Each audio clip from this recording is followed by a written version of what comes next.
Hello, Cubs fans, and welcome to a brand new episode of Cubs on Tap.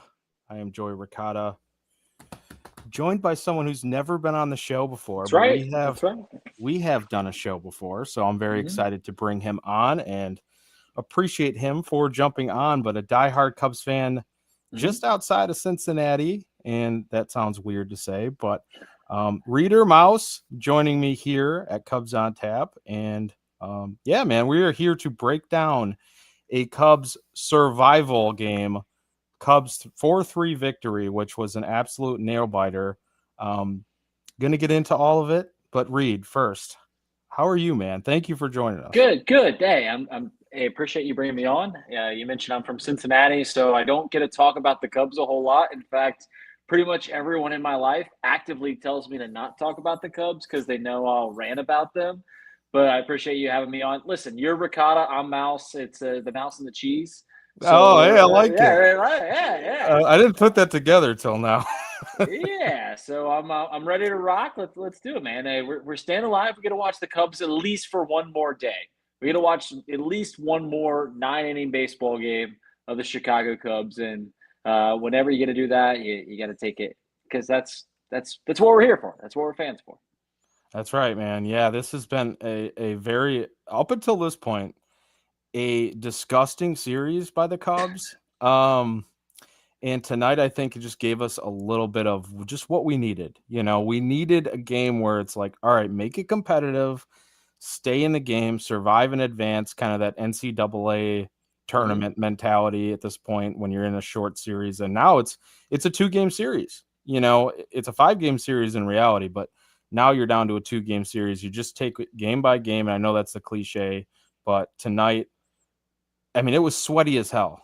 Like, don't get it twisted. Tonight was like, I did not, especially when they wouldn't score. Like, why can't this team score? We'll get into that in a minute because I know we're going to talk about it, but they get out to, they're losing the game first inning and give away runs with that pop up. And it's, you know, it gets in the sun and they can't see it. And it could have been an infield fly, which the rule is apparently that, you know, it has to be. Which I didn't know. I did not know that was the rule. I didn't know. Well, I guess I did kind of know it because, like, so we had this happen in our rec league where a guy was, it was just outside of the infield. I was like, how is that not an infield fly? Because they still kind of use that. Even if he's camped under it, they'll still call. But apparently there were 2 players colliding together, like second and shortstop. I think it was me and another guy, actually. They didn't call it a infield fly, and the ball ended up dropping because we collided. And so I thought, okay, well, it's infield fly no matter what. Like, why? That's, and I'm telling the infield fly. He's like, well, no, it wasn't a guaranteed catch. And I'm like, all right, well, that's weird. But so basically, they're just trying to prevent you from dropping it. And yeah, that's what the rule's there for. That's what it's for. But man, so you give away a run right after that, and you're down 1-0 right to start the game. And the Cubs come storming back. You got Michael Busch, another leadoff homer, who apparently is the only guy to hit 2 leadoff homers in a single series in postseason history, which really cool stat there that I saw. But Busch has been on fire this entire time. And they really had, it looked like that inning was going to get away from them in the first inning too. Like I thought they had a chance to really make an impact, and they did. They scored those 4 runs all in the first inning, but thanks to PCA, you know, with that clutch hit, and then PCA's base running, which also led to the pass ball with Contreras kind of getting up early and trying to fire it down to second base. But you know, so 4-1 after the first, and you're feeling good about things. And, you know, I'm just like, this is the only series that I can remember, Reid, where it's like the team that scored first in every single game did not win the game, because the Brewers scored, or the Cubs scored first, didn't win the game in game 1. Cubs scored first in game 2, didn't win the game in game 2. Game 3, Brewers score first, they didn't win the game in game 3. Like, it's pretty wild to think about it that way. But before we get into like the entire game, I guess, what were your initial thoughts on tonight? So the final thing you said, hopefully there's some gamblers watching this, and hopefully they bet the your fee, the yes There runs you go. first inning. Right, Yeah, yeah, every every time. time. And when I'm watching the first inning, that ball drops, and we've as Cubs fans, like, we're trying to figure out how the Milwaukee Brewers do it. We're trying to figure out like what makes this happen. Like, why do they win 97 games? Why are they all of a sudden we were matched up very well with the Brewers, and all of a sudden they're hitting bombs left and right, and we're making defensive miscues. Like, what kind of devil magic is going on with this Brewers team? And then that ball drops in the first inning that leads to a run. And the first thing that goes in your mind, if you're a negative Cubs fan, which I don't think I am, I'm a positive Cubs fan, but the first thing you think of is like, here we go again. We're gonna get swept. We're gonna get blown out. They're gonna add on 4 runs, 5 runs here in the first inning. We get out of it with 1 run. And what does Michael Bush do? Goes yard and immediately kind of like levels it out to Mm-hmm. where you're like, all right, let's settle in. Let's do this. We put up a 4 spot in that first inning. PCA and every time that PCA is at the plate, he's amazing. And I think that he doesn't get a whole lot of flat. Maybe he does with the Cubs fans year round, but I feel like people are more positive about PCA because they just understand like who he is. Like, he's just a high impact player. He does a lot of crazy things. He's gonna strike out a lot, and he's gonna make you pull your hair out with some of his at bats. I've never Mm-hmm. seen an all star strike out while getting hit by a pitch multiple times in a season. I've seen PCA do it like He's five done it, times yeah. this. Yeah, he's done it like 5 times this year, and you're just like, how does this even happen? And you're just sitting there going like, if they throw him a pitch in the strike zone, if he gets ahead and they throw him a pitch in the strike zone, he's going to do something with it. And what do they do? They hang a curveball right over the top, and he drills it. And 2 runs come in, and then once again, you're just like, 4 runs in that first inning. Let's go.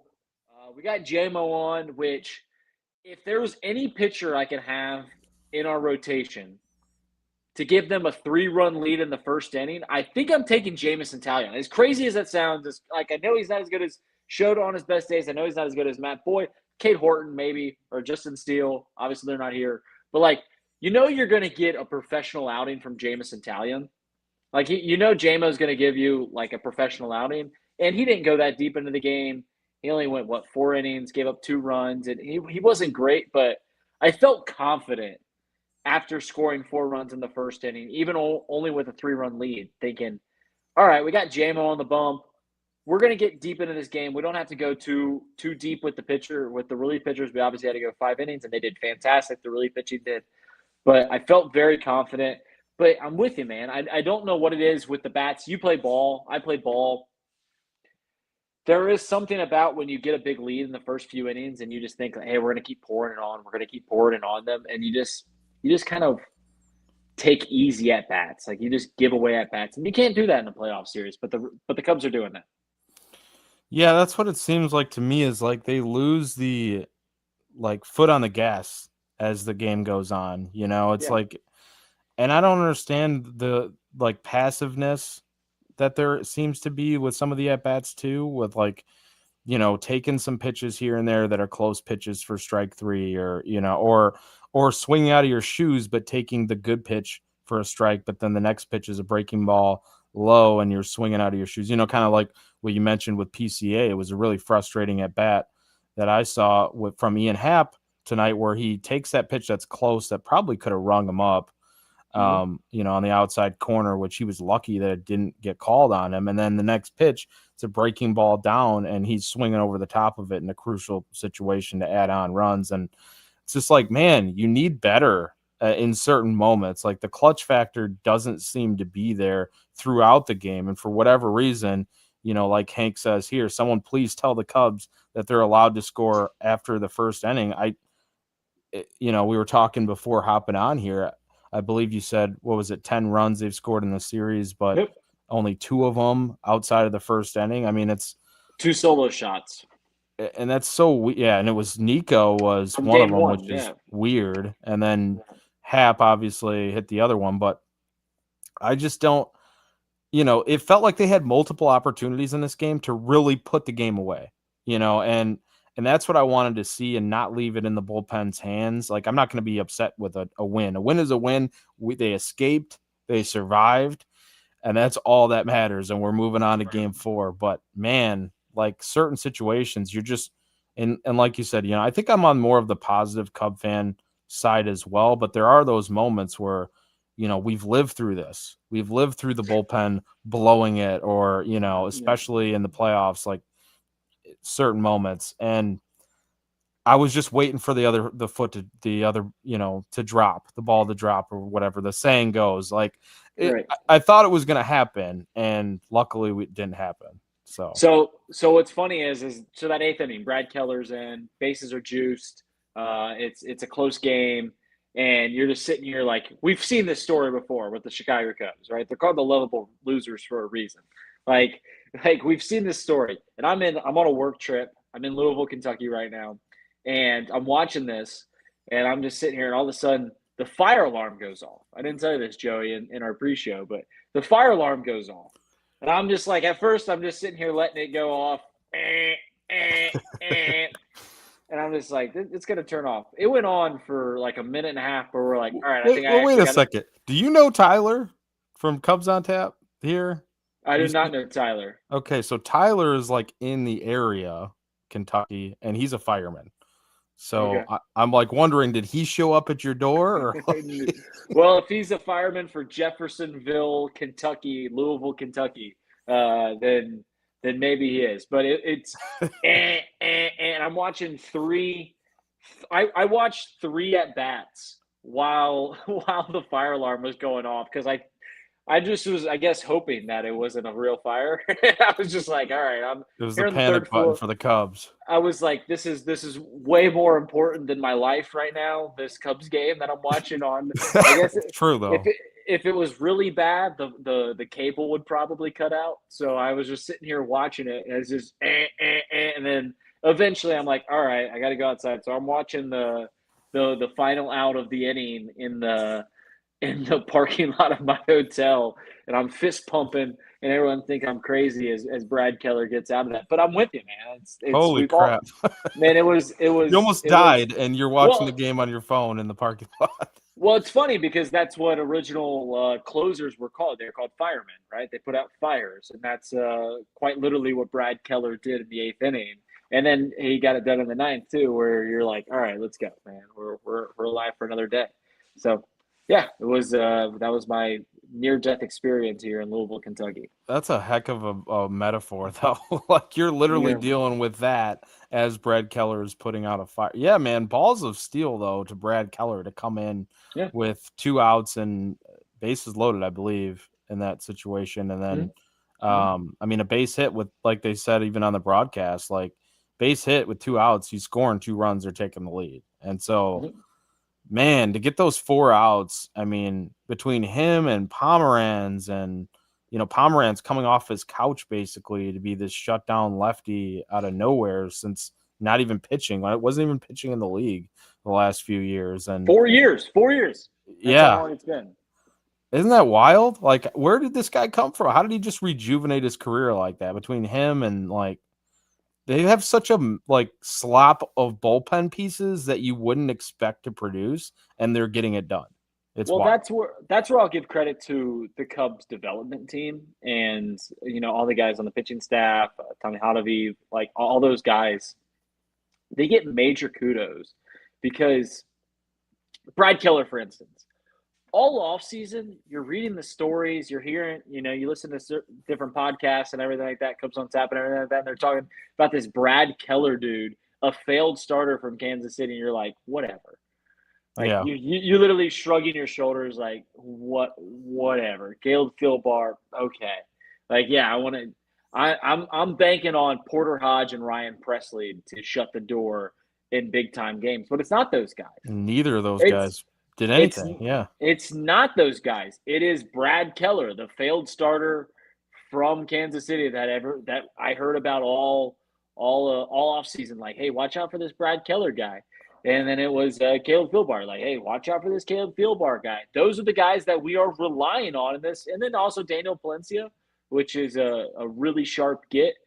Which trade was that from the That was 2021 the I believe the Andrew Chafin deal in Oakland? with Yes, Greg that's right. Deichmann too, or Greg Deichmann, or was also Yes, part of that deal. yes, Um, yes. yeah, and he's turned out to be an absolute stud. I think they were trying him as a starter, but as well. But then, I mean, throwing over 100 miles an hour and just the Right. season he's had, my God, it just came out And of nowhere. well, it's when you got guys like that out of the bullpen with our starting rotation, which our guys are all soft tossing guys. Like we don't have any guys that are gonna really run it up there. Not like the Brewers do. Not like really Yeah, any other team. Padres too. As I'm watching the National League, I'm watching the Phillies Dodgers game right now, and every guy they throw it's mid to upper 90s now, and that's not our starting rotation. So it's a good juxtaposition with our relief staff to where we don't have big names, but I feel confident for the most part and when those guys take the ball. Like Yeah, I know that we were just talking earlier. Like I feel like we've lost this game before, but I still feel confident with the lead, unlike how I felt the last few years with this bullpen.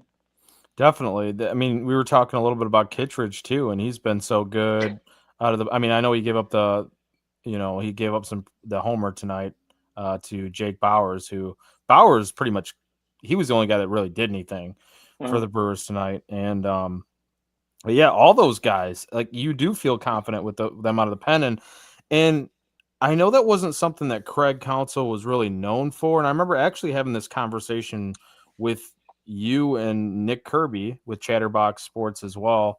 Doing the Reds show over there, yep. and we were doing the Cubs preview, and it was like right around the time when the Cubs just got Counsell. And I was talking about, well, it's going to be interesting to see, how he handles bullpen and the management and stuff like that. And that was something that you guys had mentioned. Well, he's not really known for really good bullpen use. It was just the guys that he had available to Mhm. use were awesome, like Devin Williams and Josh Hader and, a lot of these guys. But I got to give Counsell credit for the most part with the way that he's managed the bullpen, and especially in the playoffs in these close games, like against the Padres and tonight against the Brewers, where it'd be so easy for him coming off an injury to, if he's feeling like he's back and he's throwing over 100 and pitching well, to just slot him right back into a closer's position. But the way that he's got creative with using him, even coming out in like the fifth inning or sixth inning or earlier in games, like that to me it's kind of like it's putting your balls out on the table in a way, but it's worked out. Like for the most part, it's worked out. Well, you can lose a game in the fifth inning. You can lose a game in the sixth inning. So yeah, you're gonna like that was not to go too deep into the history of baseball, but like closers became a thing in the 70s and 80s and everything like that. And you kind of just left them in the ninth inning. Like Hmm. that was their role. Like, hey, you shut it down in the ninth inning. That's not how any other level of baseball is played, literally ever. Like, if you're in high school baseball, you've got a guy, you throw him in like with runners on second and third, one out. Like this is the time that you throw the guy that gets a strikeout, whether it's the third inning, the fourth inning, whenever. College baseball, the same thing. Youth baseball, and I know I'm comparing the professionals like Major League Baseball to those levels, but that's how those Makes levels sense are played. though. But It's like, yeah, you why leave a guy in the ninth inning? The yeah. one famous example that I'll put is Buck Showalter. I think it was in the 2016, 2017 AL wildcard game. He had Zach Britton, who was this. I think he finished second in Cy Young voting, had like a .8 ERA, and that game goes into the 10th inning, and Zach Britton never throws, and everyone's just like, "Dude, this is our best pitcher." I Like, remember that. I remember that. how do you not throw Zach Britton? And it's because, well, we're waiting for a lead. And it's just like, that's not how you should play baseball. You should throw your best arms to get outs. Like there's Yep. so many outs in a game. Everyone thinks that runs are the currency of baseball. No, outs are the currency of baseball. So how do you get outs? And I don't want to give Craig Counsell too much credit. I thought he did fantastic against the Padres. I think he did fantastic tonight. Obviously, he made two major mistakes, I think. Two major mistakes in game one and game two, starting Matthew Boyd and Shota Imanaga. Like, I think that we could have pushed them back and we would have been way better off. But Yeah. Neither here nor there. We're going into game 4, which was kind of always what we were expecting, I guess. Well, yeah, we got to this point, but now it does present the question of, I want to circle back to the offense here Okay. in a little bit, but it presents this question. Who's starting game 4? Because Shota's probably not ready to go yet, of No. course. And And then, he would and be do and you he'd be the trust he'd him be the best anyways? guy. He would be He'd your be best pitcher if if the he's on. wind's coming in, right? Yeah. That's who. If the wind's coming in, full rest, I'd want Shota pitching because I'd I'm gonna rather get him pitch at Wrigley than at Miller any day. correct. And if Matthew Boyd's gonna be on regular rest, correct? Boyd will be on regular rest, and he only threw 30 pitches too, and on top of being on regular rest. So, So yeah, I think we just answered our question. I think Matthew Boyd's gonna be pitching tomorrow, which doesn't like if Shota was gonna throw again, I'd want him to throw at Wrigley. But I'm not going to throw him on short rest. You deal with game 5 when you get to game 5, right? Like hmm you can't move people around if you get there. You got to worry about winning game 4 first. So Matthew Boyd, I would put decent money on that he might not start. Like we might do an opener kind of situation for Matthew Boyd where I could see um, that. Yeah. who I don't even know who we would throw then because Kittredge threw tonight. Palencia Yeah. did Palencia throw tonight? Yeah, Palencia threw tonight, right? Well, I'm trying to think of the Brewers lineup, like how they actually line up. Let me look at the Brewers lineup from tonight against. I guess it'd be different against a lefty. Let's actually It go and look was at 10-4. it was Churio, Yelich, Terang, or William Contreras are going to be their first 3 to 4 hitters. So this is how So they lined up on the 4th, which is when Boyd started. I don't know if this might be what they would project Churio, as or something. Churio led off, right? Churio, Terang, Contreras. Then you had Yelich. So you go righty, lefty, righty, lefty. I mean, they do a good job of mixing it up. And I guess tonight was, let's see if it was the same, like you said. So Brewers, so I it's Yelich forget. led off. Did Palencia throw tonight? Palencia did throw tonight. Yep. Yeah. Okay, so not him. Uh, And I wouldn't want him to throw the first inning anyways. Kittredge threw tonight.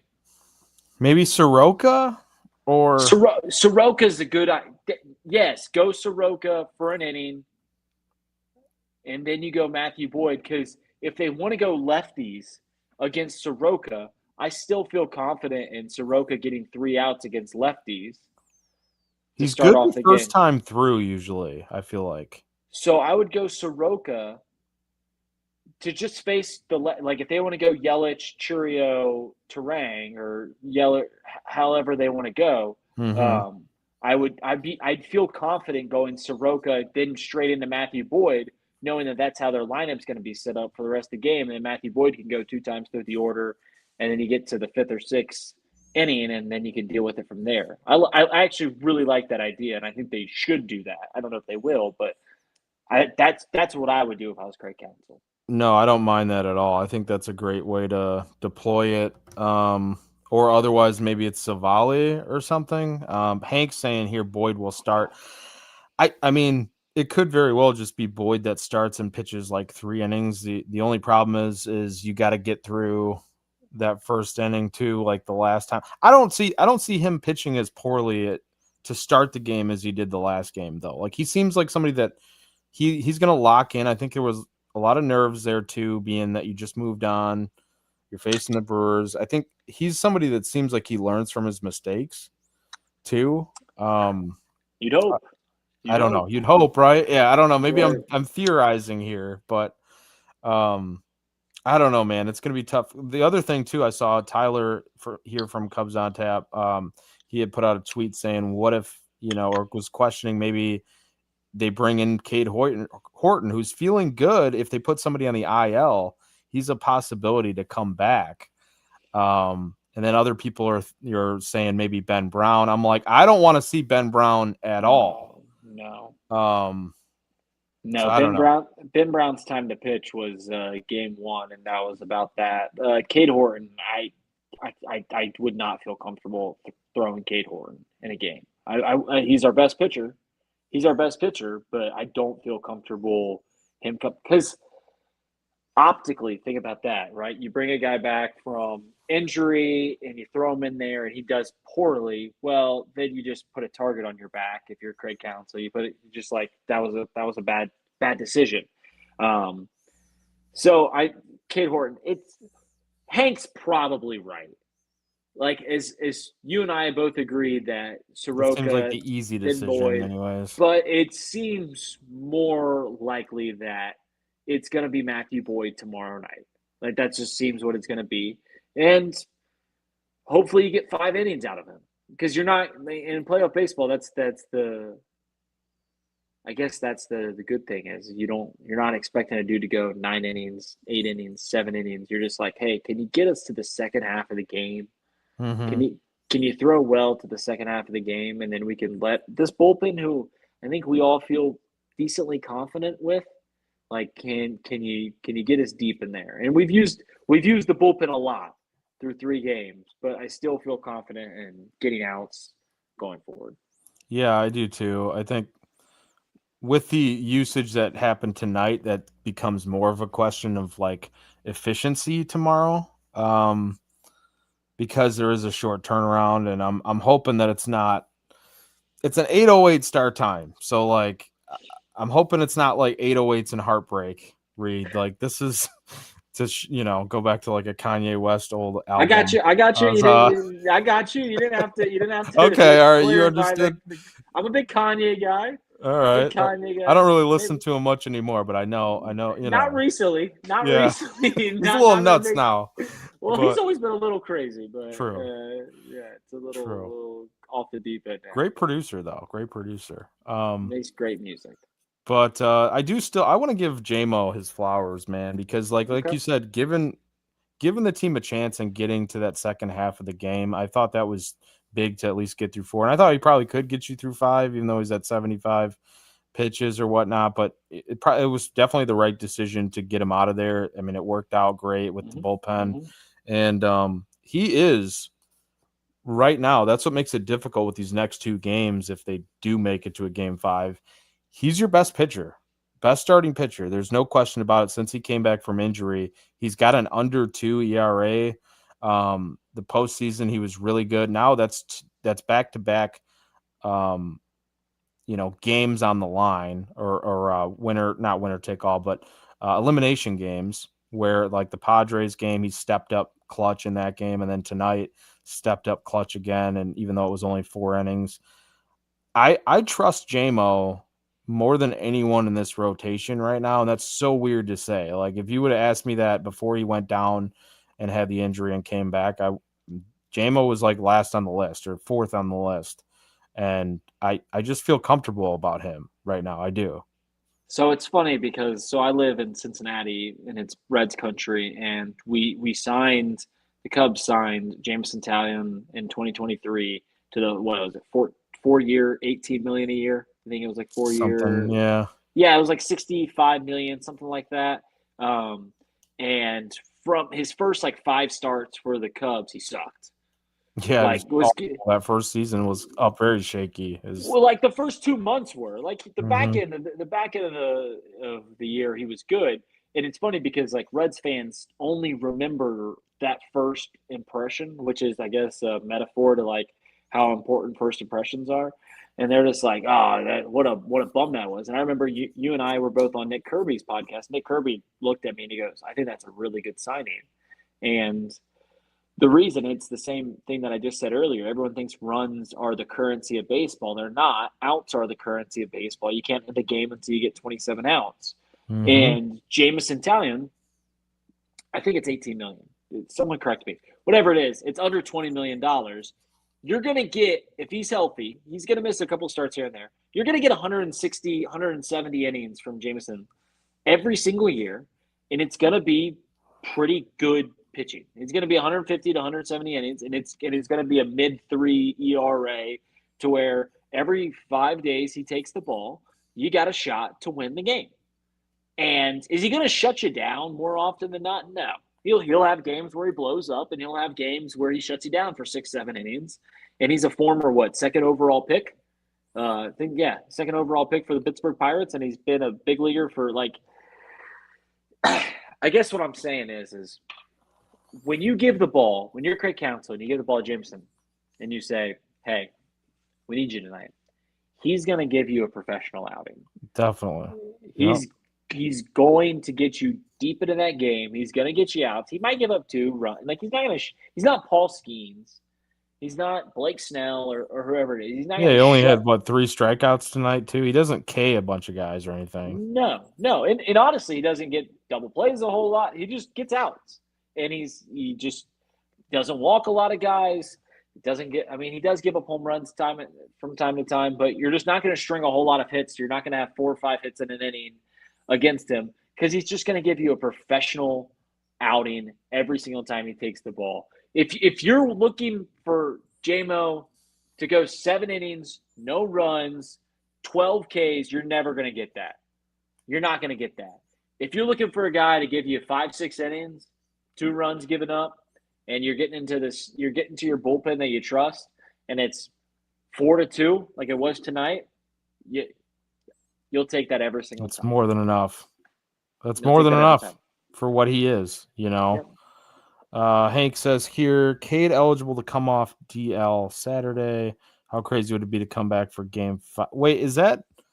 But they locked the rosters pre-series, right? For the I think they do. I postseason. think they do. So Yeah, they do. I think so. He's I don't. I eligible, but don't. Hank might know something. I don't. I don't know IL rules with playoff rosters and stuff like that. that's true. I'm not really like this. Well, I think what would have to happen is somebody needs to come or get hurt themselves. Maybe not because he's on the IL. Maybe that's the difference there. I'm not quite sure. I'd have to like look at that. And honestly, I kind of wish Scott from Iowa was here because he'd be telling us right now in the comments too. So Uh, point blank, if we win tomorrow and Cade Horton is eligible to come back, if that's possible, if that is legal and we can do that, yes. The answer is yes. You'd be down for it, okay? Because I would too. I feel like that was like right now. I'm cool with Matthew Boyd in this next game on normal rest and everything, and not throwing so many pitches, and being your best pitcher basically for the season throughout, or Cade Horton your best pitcher, but Yeah. I mean the first half was all Matthew Boyd, and I'm fine with him like taking that ball in this next game and kind of seeing what happens, but speaking of the next game, Okay. I mean, that is what's on tap. We don't have a starter yet, it doesn't look like. But what do you see what do you expect to happen? Do you think that the Cubs are going to pull it out and move on to game 5, go to Milwaukee? Or are we hoping? Obviously, we're hoping for that. But, like, what's your overall vibe getting the momentum here in game 3? That's a loaded question. It is. That's a loaded. Is fastball Freddie throwing for them? I would assume so, Okay. because he would be on the normal rest too, right? Because he started game 1. Yeah. So Yeah, I would assume so. my vibe is that I would just love, even if we lose game 5, I would just like to go back to Milwaukee to really put some pressure on Brewers fans. Like, I would just adore that. Like, I would love to get on Twitter and see how the Brewers fans are reacting coming back to game 5. Because as much as it feels like there's a monkey on our back when it comes to the Brewers, because there is, like, ever since game 163 in 2018, there's been a monkey on our back. That's the Milwaukee Brewers that we can't Yep. get past. Even though we beat them in the season series this year, like they changed the tide back there in 2018, and it hasn't been the same since. They become the Cardinals basically to us. Correct. There is a bigger monkey on the back of the Milwaukee Brewers. That is, they've been successful now for the exact time that I just mentioned, 7 years, and they don't have a whole lot to show for it. They have one NLCS trip and a lot of postseason not good. A lot of postseason losses. So I would love to just get the Brewers sweating a lot to where, as crazy as it sounds, as the bigger market, the bigger team, the more name brand players and everything like that, I would just love to win tomorrow with Matthew Boyd against presumably Matthew Boyd versus presumably Freddie Peralta. I would love to win tomorrow just to see how much pressure is put on the Brewers to where we got past what our the worst outcome was. We got past what we were all stressed as fans, which was getting swept by the Brewers. They won Right. 97 games. Like, they were perceived to be the better team. Like, we got past that. So now we're at home, kind of just like, hey, what we got to lose here? We're already down 2-1. Let's just go out there and play loose.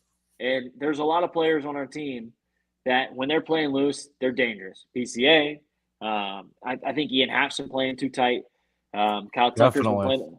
Kyle Tucker's been playing a little too tight. Carson Kelly's playing a little too tight. I think Dansby and Nico have been fantastic. Matt Shaw's been playing. I mean, he's been walking a lot. He's playing far too tight. Like, there's a lot of players playing tight Does he here. even have a hit yet in the He does postseason? not. He's been on base 4 times, though. He's been on Yeah, base but 4 times. man, he's had some opportunities with pitches that look good that I'm like, whoa, man. Like, He hasn't put the ball in play a whole lot, which is the worst thing. So yeah, I guess that's where I'm at going into this game. Is I would just love to put the pressure on the Brewers. Like, if we win this game, I really like our opportunity in Game 5, regardless of who's going to throw, because I think there's going to be a lot more pressure on them. yeah, definitely. Yeah, roll the dice with it. I mean, the pressure is definitely going to mount for the Brewers, I think, if you get to that Game 5. After jumping up 2-0, going back home like, holy crap, we need to win this game or our fan base is going to kill us because of the early October exits that we've had basically year over year, not doing anything in October. I feel like Cubs fans are very frustrated with not having success over the last few years as well, but it's a different type of thing where we haven't even seen the playoffs in a while now. I mean, if you want to count the COVID year, yes, but to me, that doesn't even really count. Like, the actual postseason that we've last been in was 2017. So this is all uncharted territory, but you have a group of pretty much veterans for the most part. There's some young guys like Matt Shaw, there's PCA, but you have guys that have been in the league for a while now that definitely have winning experience when it comes to Kyle Tucker. You have, Dansby Swanson, even Carson Kelly's been on some winning teams. Like, they should be playing much looser for some of these guys. I do think that Hap's one of the most frustrating ones to me because it's like, dude, we need you right now. Like, Well, this is the reason Hap's playing. This is Hap's team. Like, this, it is. he's the longest tenured Cub. He was around in 2017. He wasn't around for the World Championship team, but he's a rookie in 2017. Like, this is his team, and he's probably feeling a bit of the pressure of this being his team. And you just want to sit him down and be like, hey, man, take it easy. I know we batted you 3-hole for the first few games, but like, no one in Cubs land is expecting you to be our best player throughout this series. I hope something comes out, and it is, but like, there's plenty of guys behind you. We don't need you to be Aaron Judge. We don't need you to be Shohei Ohtani. Just be Ian Happ. Just be Yep. just be the consistent Ian Happ that we've known. Doubles, walks. Doubles, walks. Like, Competitive at bats. Yeah, good at bats. And he didn't have a bad game today. So, No. I don't mean to like come completely down on him. It's just like some of those moments I'm like, man, like, we need we need something here, man. Right. But yeah, no. So I guess we'll find out if the Cubs can score outside of the first inning tomorrow, 8:08 start time at Wrigley. And I mean, the crowd was rocking tonight. That's one thing that, yeah, I know we joke around a lot about, especially around here. We joke around about Miller, or I guess it's not even called Miller, but in Milwaukee, they call it Wrigley North. Really north. But Wrigley's like a completely different animal. I mean, you get 40,000 plus, and the decibel levels that were all around Wrigleyville throughout the game. And when they finally won the game, a packed house and just completely different. I think that is, maybe adding into it a little bit for the Brewers, where it's frustrating and it does throw you off your game a little bit here in Game 3. And seeing it for one night and then going back into it tomorrow, they're going to know what to expect from a postseason atmosphere at Wrigley, and just hope that the Cubs can power through and come out on top and don't make any stupid mistakes. I think that's where the Cubs that's where they really can kick themselves in the foot a little bit, is making the dumb mistakes from a really good defensive team. It's just like the Kyle Tucker play today. Like, you're so hurt you can only DH, but then you're 500 feet off the bag and bouncing back and forth. Like, what are you doing, man? Like, just stay there. Like, it's crazy. That's why the Brewers have been beating us so far. And there's been some big hits, but like they've played cleaner baseball. It's not like we oftentimes make it more complicated than it needs to be. Like, throw the ball over the plate, don't walk guys, make the plays, make the ground balls that are hit to you, make the fly balls that are hit to you, and put the ball in play as a team on offense. And you do those three things, you win a lot of games. And that's why the Cubs won a lot of games this year, is because they did those three things. And I think across baseball, if you ask this, like, hey, what is this Cubs team elite at? They'd say, hey, we've got a Gold Glover at practically every position. Matt Shaw is going to win a Gold Glove at some point in his career.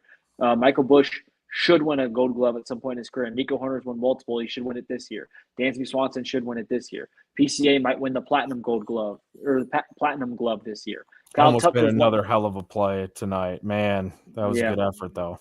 Yeah, it was. Our entire outfield with Kyle Tucker out in right field is like every position on the field, sans catcher or sans when Seiya Suzuki's out in right field.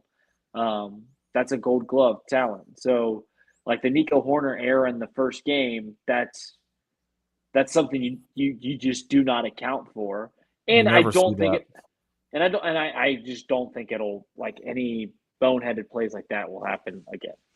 Yeah, and to your point too, they played an excellent, like, clean game today outside of the first inning, which you could chalk that up to the sun and being with the shadows and the sun kind of right there. That was a tough play. That wasn't something where it was like, oh, this is a brutal, I can't believe this happened. How could you let this happen? It really seemed like nobody knew where the ball was on that play. Right, and so I'll cut them some slack on that. I mean, now the noodle arm from Ian Happ in left field on the base hit, that was something as well. But whatever, it is what it is. We've seen him throw out plenty of guys at least to second base over his career. So, but with that said, Reid, any final thoughts about tonight and tomorrow's game before we go ahead and wrap this thing up? The Brewers should be deathly afraid of letting us bring this back to Wrigley North on Saturday. And we get to watch our favorite baseball team play 9 more innings. And anytime you can say that, you shouldn't take it for granted, because they're playing postseason baseball, which we would all trade for a year ago, 2 years ago, 3 years ago, 4 years ago, dated on back to 2017, 2018. We would all take this. So we get to see the Cubs play one more game. So I'll take it. That's all you can ask for, man. This is, no matter what happens at this point, it's a massive success, right? That's right. Massive success. So I'm looking forward to one more game. Give us another one after that if we can get there. But yeah, what was that? One final thing I was going to say is I've been up since 5 a.m. Eastern time, which is where I live. So that's why my eyes are bloodshot. I'm tired. I'm happy to be here, Cheese. And I'm thank you for having me on. It's been a blast talking Cubs. Dude, but I appreciate you that much more for, you being up for that long and working and on a road trip, on a work trip and all that, and just being able to hop on here. And we're going to do this again. We're going to do this again for sure. I'm all on board. It's been a minute since I was on, the last time we talked, it was on a Reds podcast that we weren't even on a Cubs podcast, but I'm glad that Nick, Kirby, shout out to him and the rest of the Chatterbox guys that were able to kind of introduce us and put that together. And yeah, anytime that you want to talk Cubs, hit me up and I'll hit you up and we'll get you back on and get your Cubs thoughts. So that way you're not completely outnumbered in the Cincinnati area out there. So, um, Sounds good. And if you want to trade Joe Burrow for Caleb Williams and 2 first-round picks, I'm on board. I'm game with it. well, I'm not We gonna. don't got to do that. We don't got to do that on Cubs on Tap. But Yeah, I'm just throwing it out there as a Bengals guy. yeah, that's another conversation for another day. But football season's in full swing too. And with that said, if you go to ontapsportsnet.com, that's a great segue. You can go ahead and check out all the other podcasts and content there. We have Bears, Bulls, Blackhawks, even the White Sox, golf content, all of it over there at OnTap Sportsnet. And you can check out the Bears on Tap guys, who I think were live tonight, if not live now. I'm not quite sure. So if you want to tune in to hear what they're saying about Caleb Williams, and maybe they're talking some crazy trades, I don't know. But that's obviously Reid's idea. But yeah, appreciate you guys jumping in tonight. And of course, Reid, for joining us. The Mouse and Cheese show. That's right. Debut. We need to make this a regular thing, because I like the way that the sounds. mouse and the cheese. Yeah. Mouse and Cheese show. So, but yeah, like I said, appreciate everyone for tuning in. You can check out Reid. Go ahead and follow him on X at Reid Maus Radio, and it's I want to spell it out for the podcast listeners as well. ReidMaus Radio on X, and I am at Joey Knows Nothing. Follow the show at Cubbies on Tap, CUBBIES on Tap. And yeah, with that said, we have a little tradition here, Reid, and if you've watched the show before, we like to say a couple things before we get out of here, and that is always, and it's a special one this time. It changes a little bit depending on who we're playing, but it's always FTC, which is fuck the Cardinals. And then this series too, specifically, FTB, fuck the Brewers, and let's go Cubbies. Fuck the Brewers, let's go Cubbies. I'm on board. There we go.